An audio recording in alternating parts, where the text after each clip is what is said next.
আসসালামু আলাইকুম। শুভ সকাল। সকাল সকাল রান্না করতে চলে আসলাম। আজকে রান্না করব পেঁয়াজের কালি আলু দিয়ে ভাজি।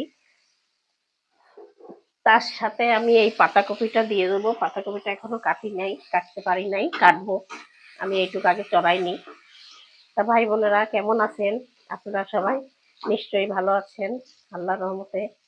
আমি ঝাল পেঁয়াজ তেল দিয়ে নিছি। এখন দিব হচ্ছে হলুদের গুঁড়া। এতে বেশি কিছু দিব না, শুধু হলদির গুঁড়া দিব আর লবণ আর কাঁচামরিচ তো দিছি। যে কাঁচামরিচ আমি পেঁয়াজের মধ্যে দিয়ে দিছি দেখেন। আমি এখন আলু আর পেঁয়াজের কালিগুলো দিয়ে দিই।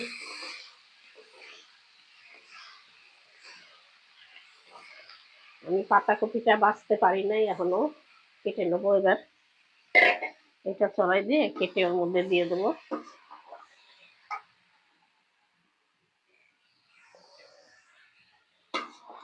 আমি আগে এটা চড়াই দিলাম, মনে করলাম এটা হতে থাক, তারপরে পাতাকপিটা বাইছে নিই। তা ভাই বোনেরা আপনারা সবাই ভালো আছেন নিশ্চয়ই, আল্লাহর রহমতে আমিও ভালো আছি আপনাদের দোয়ায়। আমি এখন লবণ দিয়ে দিই। দিয়ে দিলাম একটু স্বাদ মতন লবণ। এটা হতে থাক, আমি এই ফাঁকে পাতাকপিটা কেটে নিই, আপনাদেরকে আবার পরে দেখাই। একসাথে ভাজি করব।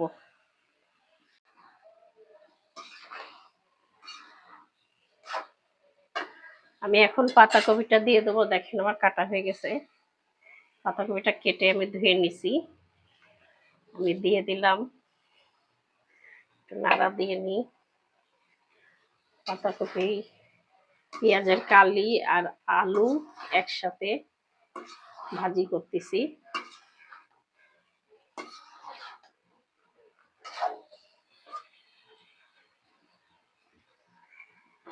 আমি এখানে পানি দিই নাই, শুধু তাও পানি ওঠে, পানি ঝরা দিয়ে দিয়ে দিচ্ছি।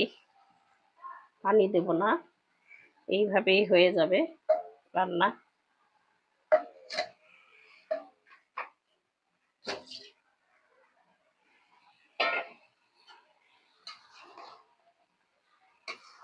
এটা একটু ভাজি মতন করছি।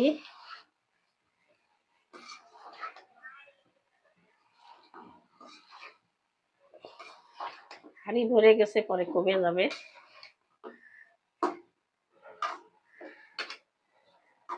আমি এখন ঢাকা দিয়ে দেবো, আস্তে আস্তে হতে থাক। আমি এখন ঢাকনা দিয়ে ঢাকা দিয়ে দিলাম। আমার পেঁয়াজের কালি আর পাতাকপিটা ভাজি হয়ে গেছে। আমি এখন নামিয়ে ফেলবো।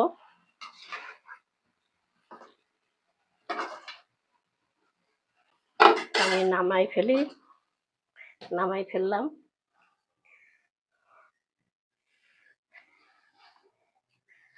তা আপনারা এইভাবে ভাজি করে খেয়ে দেখবেন, আশা করি ভালো লাগবে।